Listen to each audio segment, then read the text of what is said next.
જૂનાગઢ જિલ્લાના માળિયાહાટીના તાલુકાના ચોરવાડ ખાતે તારીખ 24/11/2018 રોજ જે ચીફ ઓફિસર દ્વારા ખોટી રીતે ગેરરીતિ આચરીને સાહિત્ય કબજે કરવામાં આવ્યા હતા તે આજે તારીખ 27/11/2018 રોજ બપોરે ડેપ્યુટી કમિશનરના અધિકારીઓ દ્વારા સાહિત્યની ચકાસણી કરાઈ હતી।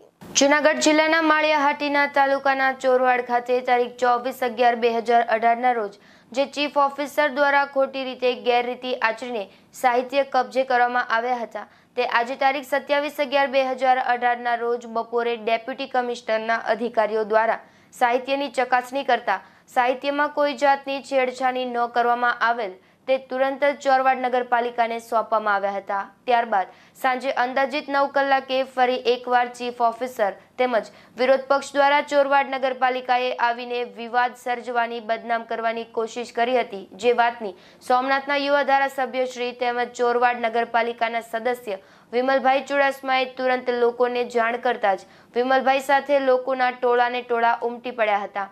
તેની ચીફ ઓફિસર તેમજ વિરોધ પક્ષ પ્રજાનો રોષ જોતા જ ચીફ ઓફિસરને પરત પાછું ફરવું પડ્યું હતું। ત્યારે વિમલભાઈ ચુડાસમાએ ખાસ લોકોને જણાવ્યું હતું કે કારણ કે આ પ્રશ્ન એક ચોરવાડ નગરપાલિકાનો નથી, આ પ્રશ્ન પ્રજાએ મત આપ્યા છે અને મત આપીને અમને બેસાડ્યા છે, અમારી જિમ્મેદારી છે। વિમલભાઈ ચુડાસમાએ તમામ કર્મચારીઓ તેમજ ગામ લોકોને આભાર વ્યક્ત કર્યો હતો કે રાત્રિના સમયે પણ તમામ કર્મચારીઓ અને નગરપાલિકાઓ હાજર રહ્યા હતા।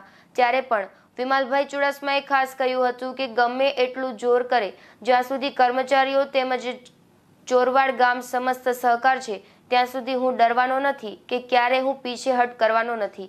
જે કરવું પડે તે મારી તૈયારી હશે અને તમારા માટે તમારો વિશ્વાસ અમારા પર મૂક્યો તે કોઈ દિવસ તોડવા નહીં દઉં। Vadhiya Mittal Kumar, GTV news, Junagadh.